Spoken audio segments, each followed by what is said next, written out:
Assalamualaikum warahmatullahi wabarakatuh. Salam guru penggerak. Pada kesempatan kali ini, saya Rahmi Eka Putri, calon guru penggerak Angkatan 8 dari Kabupaten Pasaman, Unit Kerja SDN 13 Makmur Kecamatan Padang Belugur, akan memaparkan kesimpulan dan refleksi pemikiran Ki Hajar Dewantara pada tugas koneksi antar materi modul 1.1. Saya akan merefleksikan diri saya melalui 3 pertanyaan berikut ini.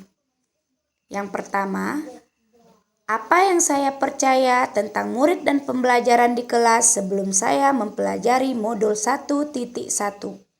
Yang kedua, apa yang berubah dari pemikiran atau perilaku saya setelah mempelajari modul ini? Yang ketiga, apa yang dapat segera saya terapkan lebih baik agar kelas saya mencerminkan pemikiran Ki Hajar Dewantara. Sebelum mempelajari modul 1.1, pembelajaran yang saya lakukan di dalam kelas dapat saya jabarkan sebagai berikut. Yang pertama, saya melakukan pembelajaran yang berpusat pada guru atau teacher center sehingga guru selalu mendominasi di dalam pembelajaran. Hal ini menyebabkan anak menjadi pasif dalam pembelajaran, tidak mau bertanya terhadap materi yang belum dimengerti. Di sini, anak hanya dijadikan sebagai objek pembelajaran.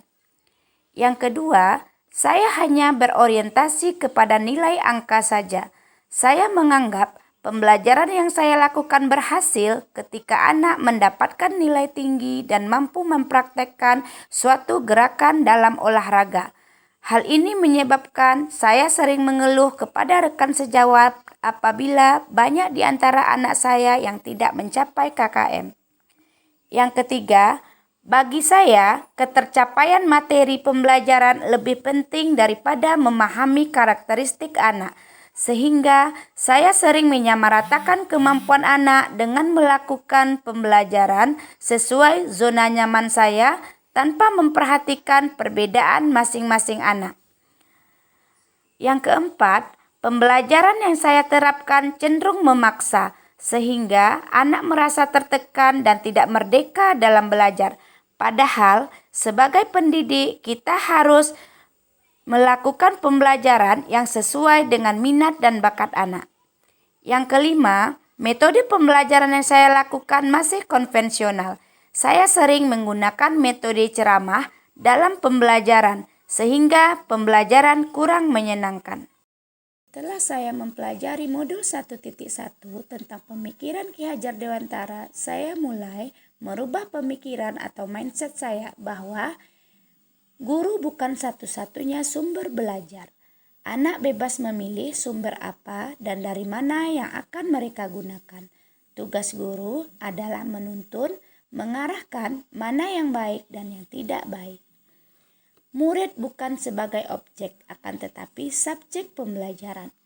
Pembelajaran yang berpusat pada anak membuat anak lebih aktif karena terlibat secara langsung di dalam proses pembelajaran. Memahami karakteristik anak. Saya lebih menghargai karakteristik anak karena setiap anak itu terlahir unik. Mereka mempunyai karakteristik yang berbeda antar satu dengan yang lainnya. Selain itu, setelah mempelajari modul 1.1 ini, saya juga dapat merubah perilaku saya dalam pembelajaran di kelas. Antara lain, metode pembelajaran yang bervariasi. Seorang guru harus mampu mengemas pembelajaran dengan menarik dan menyenangkan dengan menggunakan metode dan model yang bervariasi. Pembelajaran berdiferensiasi. Pembelajaran berdiferensiasi adalah pembelajaran yang mengakomodir kebutuhan belajar murid. Guru memfasilitasi murid sesuai dengan kebutuhannya, karena setiap murid mempunyai karakteristik yang berbeda-beda sehingga tidak bisa diberikan perlakuan yang sama. Menuntun anak sesuai kodrat. Sebagai seorang pendidik, kita harus mampu menuntun anak sesuai dengan kodrat alam dan kodrat zamannya. Kodrat alam berkaitan dengan sifat dan bentuk lingkungan di mana anak berada. Sedangkan kodrat zaman bisa diartikan bahwa kita sebagai guru harus membekali keterampilan kepada siswa sesuai zamannya agar mereka bisa hidup, berkarya, dan menyesuaikan diri. Dalam konteks pembelajaran sekarang, kita harus membekali siswa dengan kecakapan abad 21. Adapun hal yang dapat saya implementasikan atau terapkan di kelas agar mencerminkan pemikiran Ki Hajar Dewantara adalah yang pertama, merancang pembelajaran yang menyenangkan sehingga anak tidak merasa bosan, lebih bersemangat dan termotivasi dalam belajar.